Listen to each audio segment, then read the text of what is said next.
হে everyone, আসসালামু আলাইকুম। স্মৃতিস cooking রুমে আপনাদের সবাইকে আবারও ওয়েলকাম।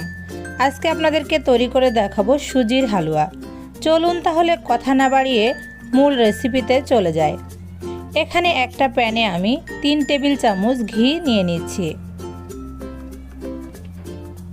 ঘিটা গলে আসলে এর মধ্যে আমি দিয়ে দিচ্ছি 1 কাপ পরিমাণ সুজি।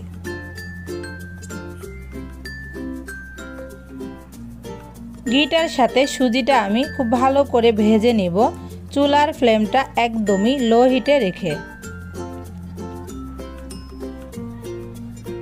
অনবরত নেড়ে চেড়ে সুজিটা আমি ভেজে নিচ্ছি। কিছুক্ষণ পরে যখন সুজির কালারটা এরকম চেঞ্জ হয়ে এসেছে, তখন বুঝতে হবে সুজিটা আমার সম্পূর্ণভাবে ভাজা হয়ে গেছে। এবার আমি এর মধ্যে দিয়ে দিচ্ছি লিকুইড মিল্ক। আমি এখানে 3 কাপ লিকুইড মিল্ক নিয়ে নিচ্ছি। 1 কাপ সুজির জন্য 3 কাপ লিকুইড মিল্ক নিলেই হালুয়াটা খুব ভালোভাবে পারফেক্টলি হবে।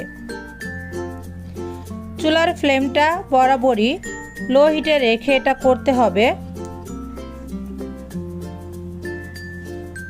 এবার আমি এর মধ্যে দিয়ে দিচ্ছি স্বাদমতো লবণ। মিষ্টিতে আপনারা লবণ যদি খেতে চান তাহলে লবণটা দিবেন, না চাইলে স্কিপ করবেন। তবে লবণটা দিয়ে দিলে স্বাদের একটা ভালো ব্যালেন্স আসে। বেশ কিছুক্ষণ নেড়েচেড়ে নেওয়ার পরে সুজিটা এরকম যখন ঘন হয়ে আসবে, তখন বুঝতে হবে সুজিটা সিদ্ধ হয়ে গেছে। এর মধ্যে দিয়ে দিচ্ছি আমি চিনি। আমি এখানে হাফ কাপ চিনি দিয়েছি। চিনিটা আপনারা আপনাদের টেস্ট অনুযায়ী দিবেন, বাড়িয়ে বা কমিয়ে। চিনিটা দিয়ে কিছুক্ষণ নাড়লে এটা একটু লিকুইডই হয়ে যাবে। দিয়ে দিচ্ছি এর মধ্যে 1 পিঞ্চ পরিমাণ এলাচের গুঁড়া ও 1 পিঞ্চ পরিমাণ দারুচিনির গুঁড়া।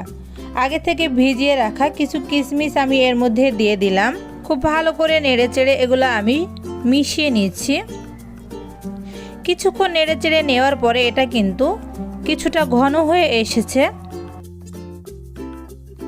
আরও কিছুক্ষণ নাড়াচাড়ার পরে যখন কনসিস্টেন্সিটা ঠিক এরকম আসবে, এ পর্যায়ে আমি নামিয়ে নিব। আমি একটা প্লেটে সুজিটা সার্ভ করে নিচ্ছি এবং সাইড থেকে এভাবে একটু সমান করে দিলাম দেখতে ভালো লাগার জন্য। উপর থেকে কিছু বাদাম কুচি আমি ছড়িয়ে দিচ্ছি। এটা খেতে ভালো লাগবে এবং দেখতেও কিন্তু খুব ভালো লাগবে।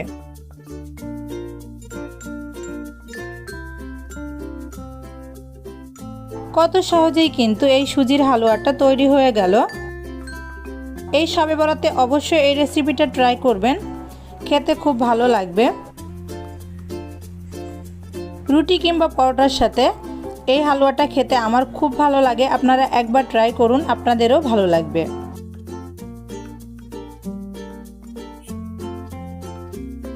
এই হালুয়াটা যদি আপনারা কেটেও সার্ভ করতে চান তাহলেও করতে পারবেন। এভাবে রেখে দিতে হবে আধা ঘন্টা। তারপরে এটা একটা নাইফ দিয়ে এভাবে কেটেও সার্ভ করে নিতে পারেন।